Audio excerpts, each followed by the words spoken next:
Hello, everyone. Hello, everyone. Nice meeting you here.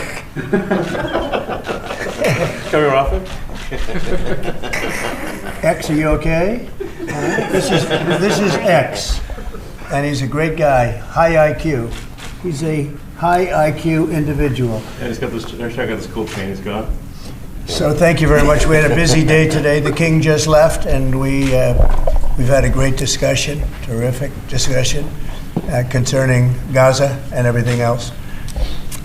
We had discussions also about Saturday at 12 o'clock. It's going to be a big moment. We'll see what happens. I don't expect much happening with these people, but we'll see what happens. And we're going to be signing a very important deal today. It's Doge, and I'm going to ask Elon to tell you a little bit about it and some of the things that we found, which are shocking.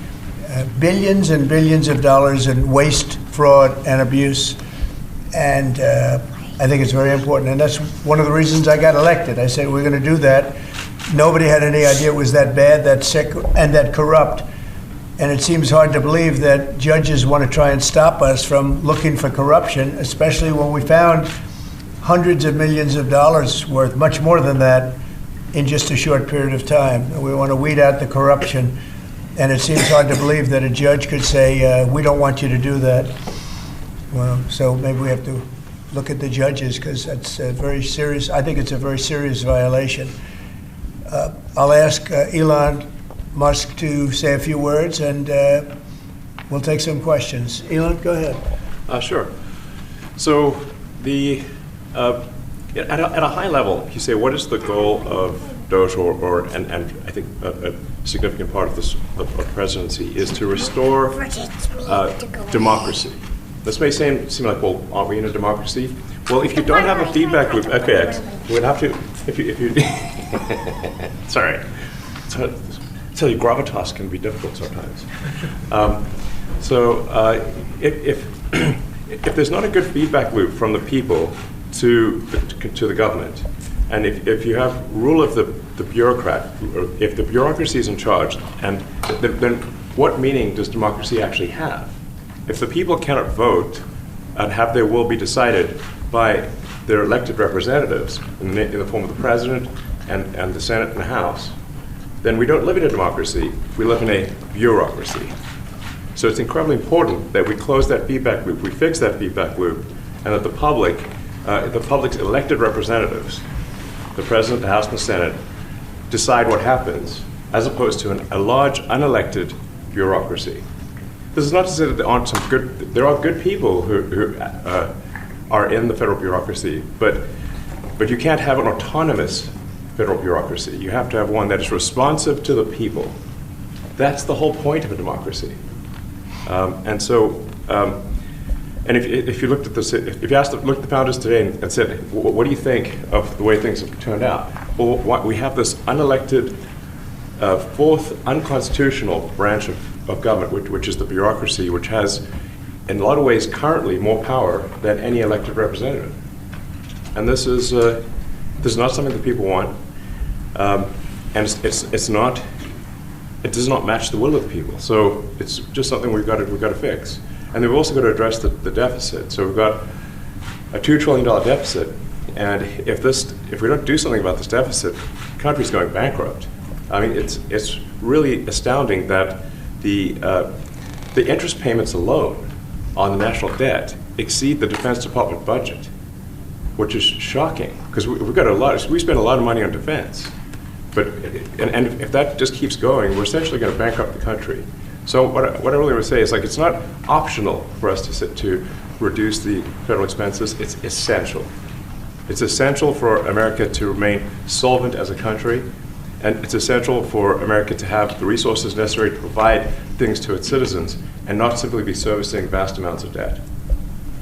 And also, could you mention some of the things that your team has found, some of the crazy numbers, including the woman that walked away with about 30 million, right, et cetera? Well, we do find it sort of rather odd that there are quite a few people in the bureaucracy who have ostensibly a salary of a few $100,000, but somehow manage to accrue tens of millions of dollars in net worth while they are in that position, which is, what happened to USAID. We're just curious as to where it came from.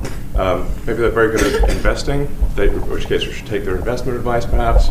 But there seems to be mysteriously they get wealthy. We don't know why. Where does it come from?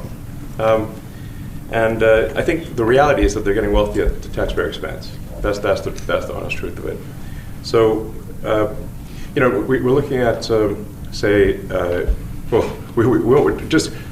if you look at, say Treasury, for example, basic controls that should be in place, that are in place in any company, such as making sure that any given payment has a payment categorization code, that there is a comment field that describes the payment, and that if a payment is on the do not pay list, that you don't actually pay it. None of those things are true currently. So the reason that departments can't pass audits is because the payments don't have a categorization code. It's like just a massive number of blank checks just flying out the building. So you can't reconcile blank checks. You've got comment fields that are also blank, so you don't know why the payment was made. And then we've got this truly absurd, a do not pay list, which can take up to a year for an organization to get on a do not pay list. And this, we're talking about terrorist organizations, we're talking about known fraudsters, known aspects of waste, known things that do not match any congressional appropriation, can take up to a year to get on the list, and even once on the list is not used. It's mind-blowing. So what we're talking about here, we're really just talking about adding common sense controls that should be present, that haven't been present. So you say, like, well, how could such a thing arise? That seems crazy. When you understand that really everything is geared towards complaint minimization, so then you understand the motivations. So if people receive money, they don't complain, obviously. But if people don't receive money, they do complain. And the fraudsters complain the loudest and the fastest. So then when you understand that, then it makes sense. Oh, that's why everything they approve all the payments at Treasury. Because if you approve all the payments, you don't get complaints. But now we're saying that, no, actually, we are going to complain. If money is spent badly, if your taxpayer dollars are not spent in a sensible and frugal manner, then that's not okay. Your tax dollars need to be spent wisely on things that matter to the people. I mean, these things, it's just common sense. It's not draconian or radical, I think. It's really just saying, let's look at each of the expenditures and say, is this actually in the best interest of the people? And if it is, it's approved. If it's not, we should think about it. So,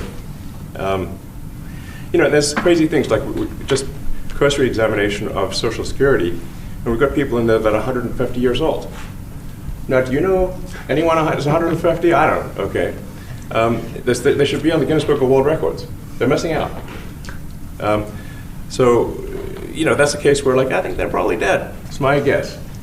Or they should be very famous, one of the two. And then there's a whole bunch of Social Security payments where there's no identifying information. Well, why is there no identifying information? Obviously, we want to make sure that people who deserve to receive Social Security do receive it, and that they receive it quickly and accurately.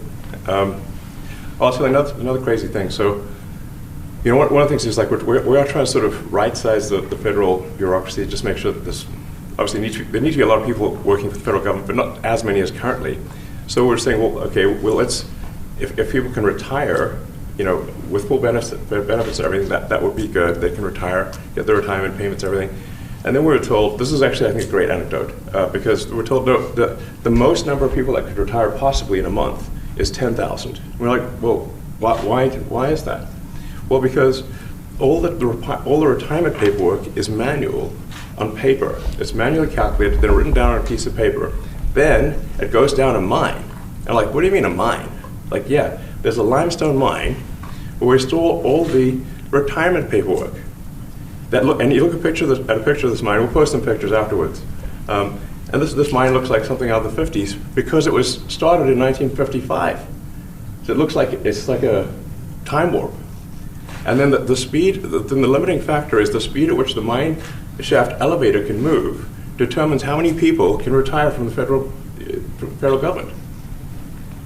And the elevator breaks down and then, sometimes, and then nobody can retire. Doesn't that sound crazy? There's like 1,000 people that work on this. So I think if we can take those people and say, like, you know what, instead of working in a mine shaft and carrying manila envelopes to, boxes in a mine shaft, you could do practically anything else, and you would add to the goods and services of the United States in a more useful way. So anyway, so I think that's an example.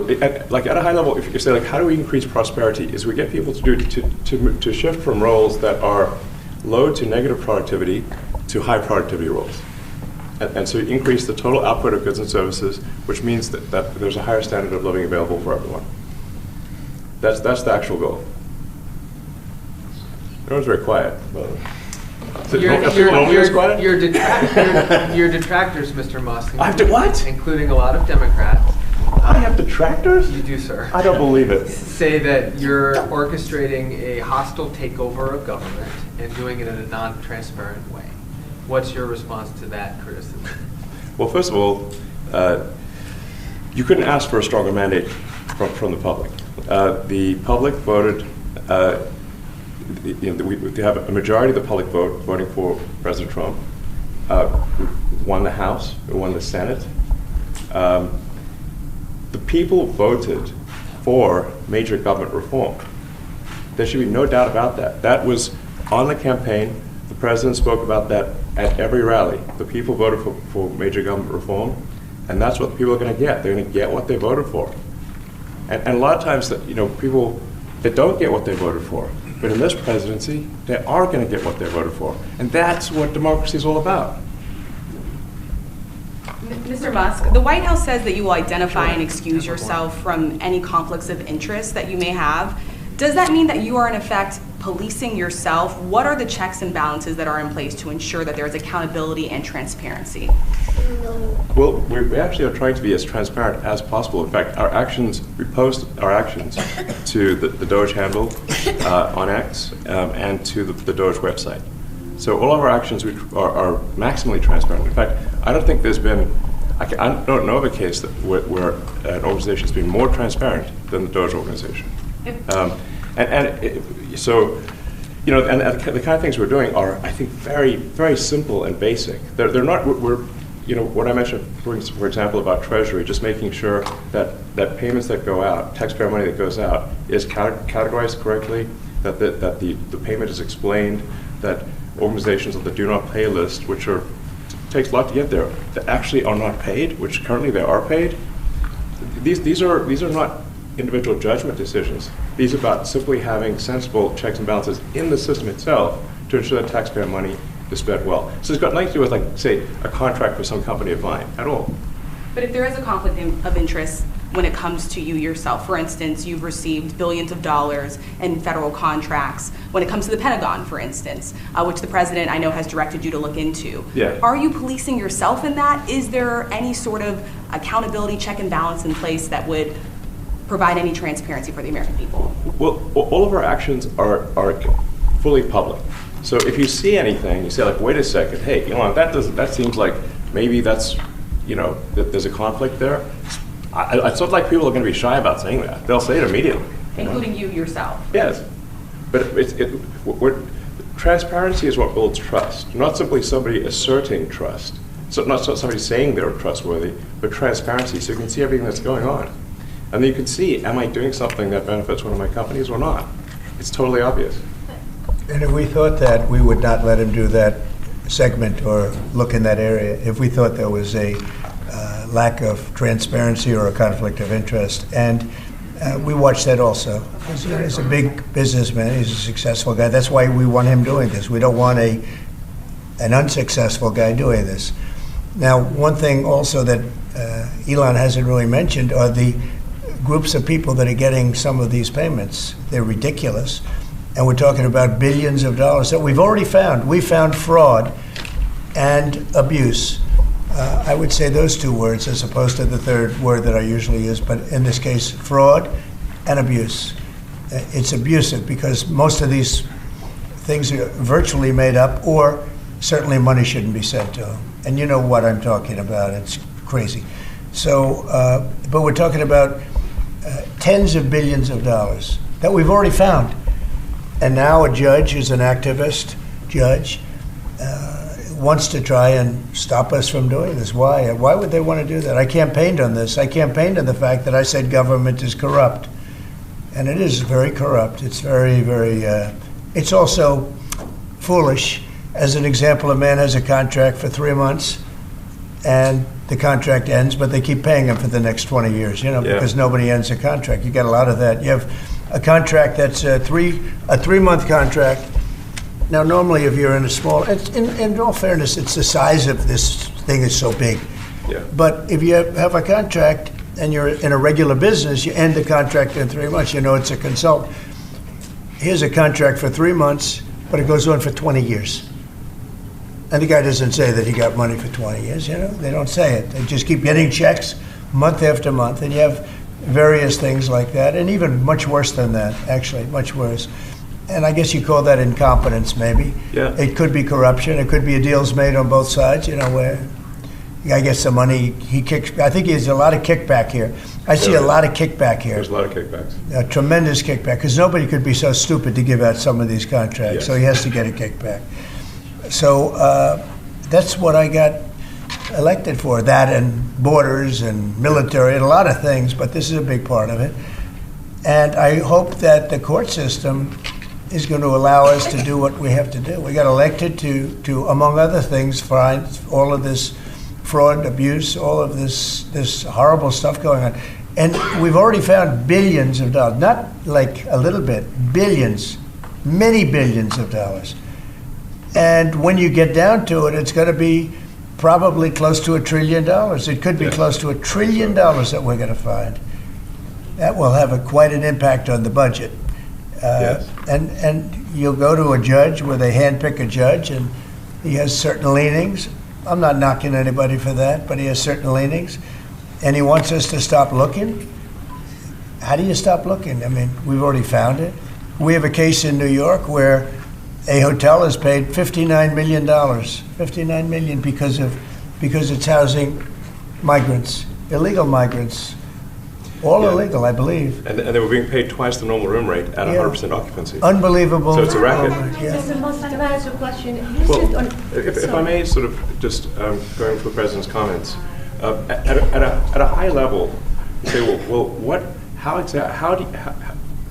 what are the two ingredients that are really necessary in order to cut the budget deficit in half from 2 trillion to 1 trillion? And it's really two things: competence and caring. And if you add competence and caring, you'll cut the budget deficit in half.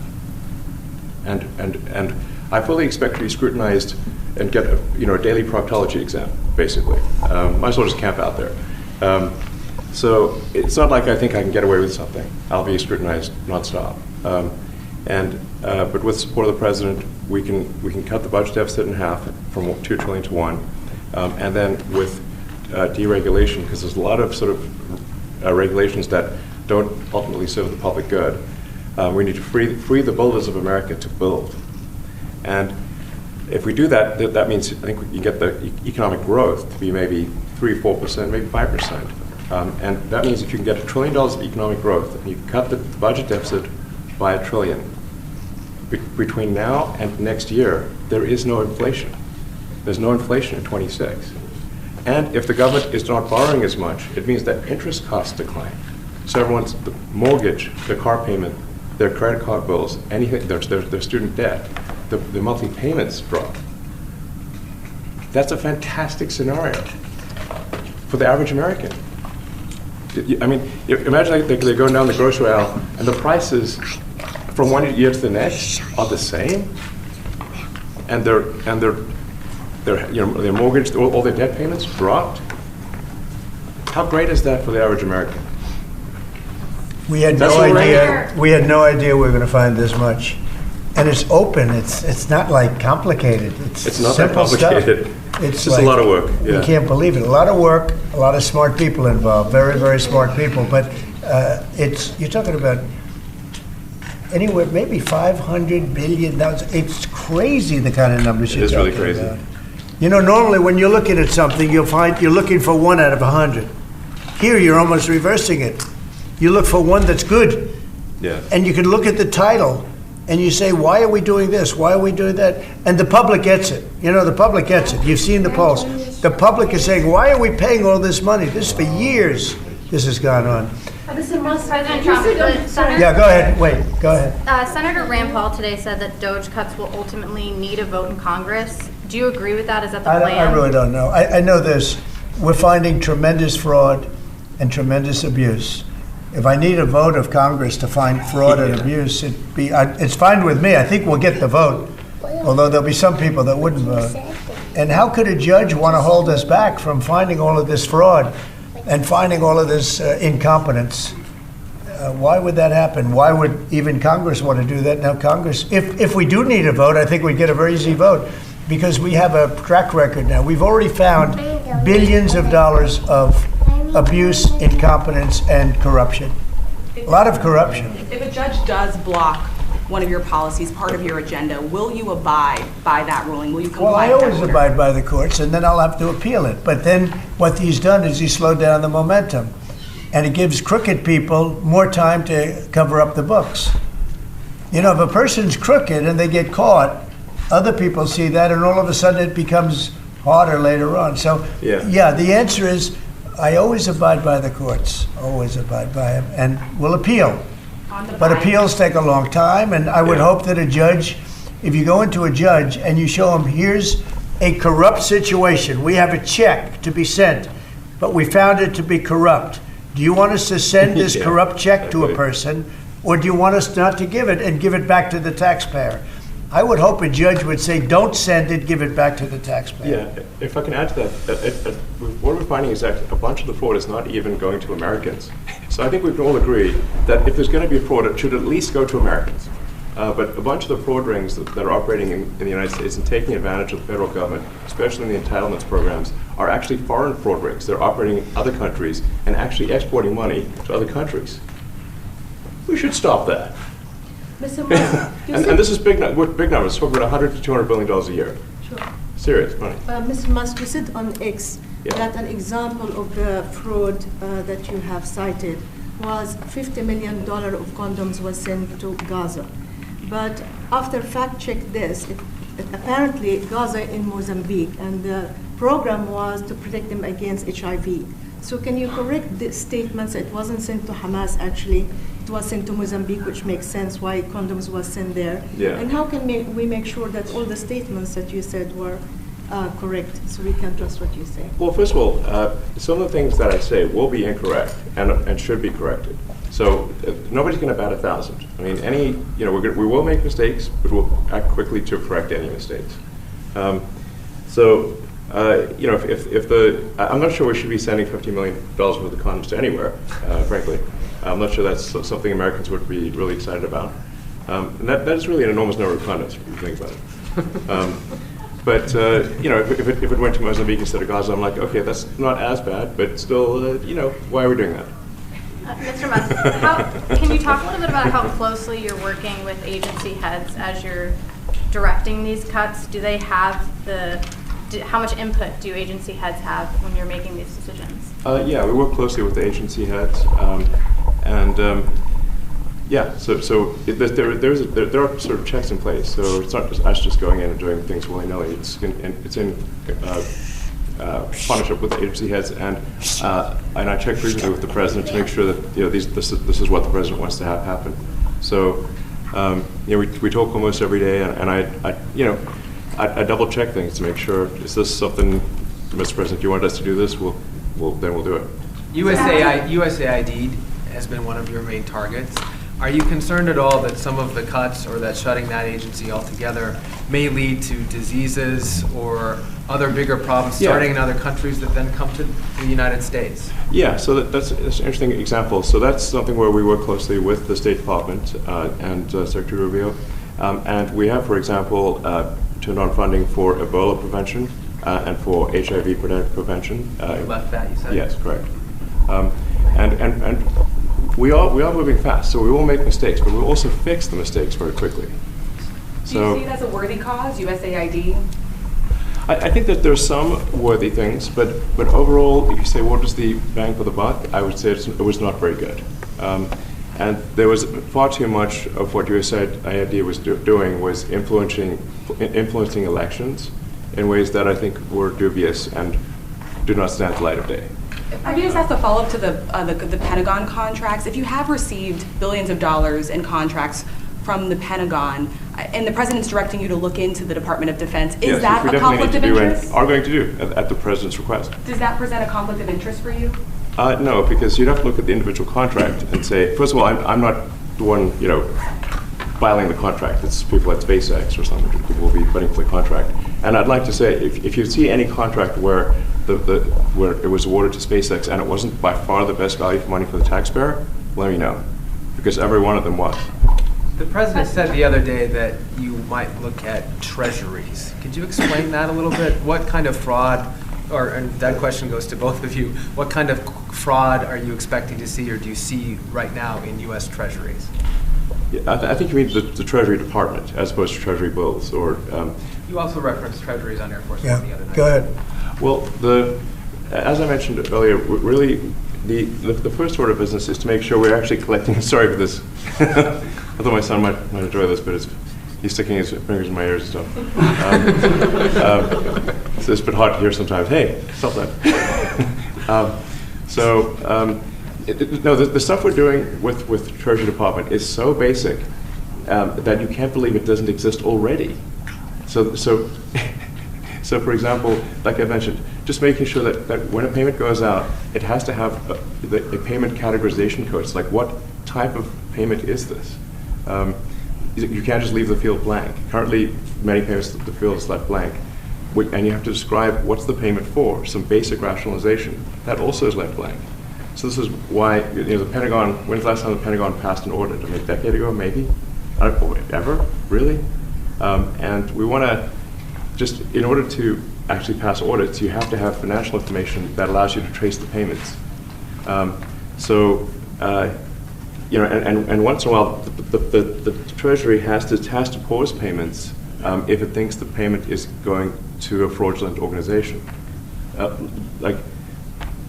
If a company or an organization is on a do not pay list, we should not pay it. I'm sure you would agree. Like, if it's quite hard to get on that payment, the do not pay list, it means that this is someone that is like dead people, terrorists, known fraudsters, that kind of thing.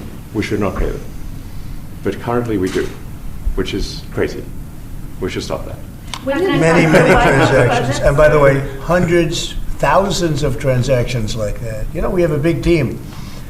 And for the sake of the country, I hope that the person that's in charge and the other people that report to me that are in charge are allowed to do the right thing, namely make sure everything's honest, legitimate, and competent. But we're looking at just, when you look at USAID, that's one. We're going to look at the military, we're going to look at education. They're much bigger areas. But the USAID is really corrupt. I'll tell you, it's corrupt. It's incompetent, and it's really corrupt.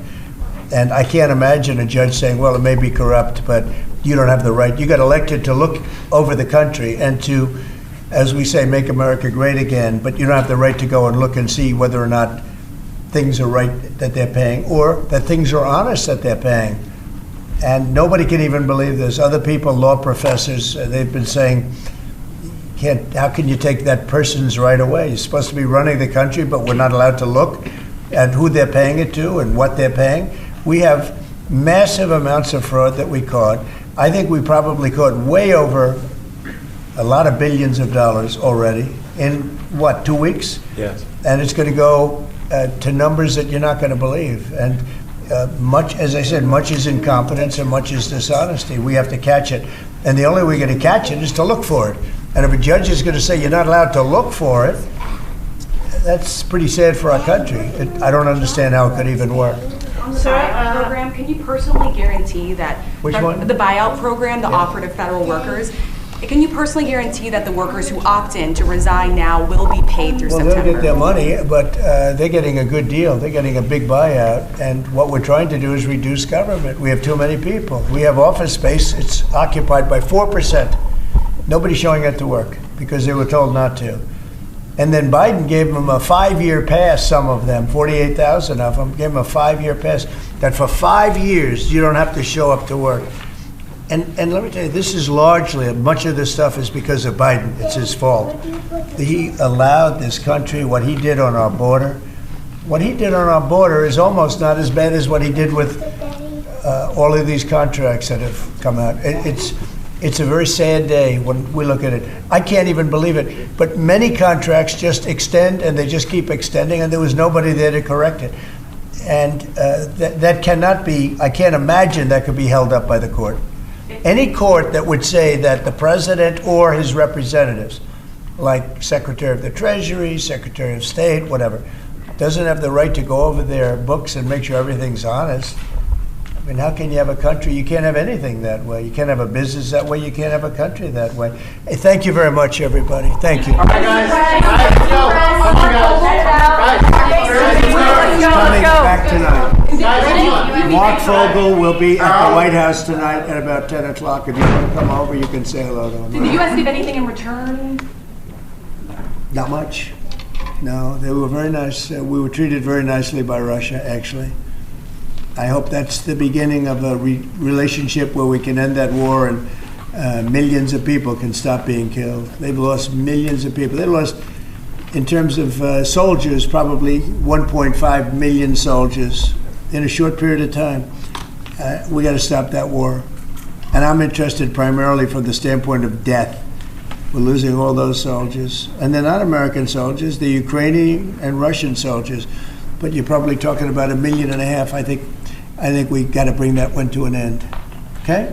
Thank you. All right, guys.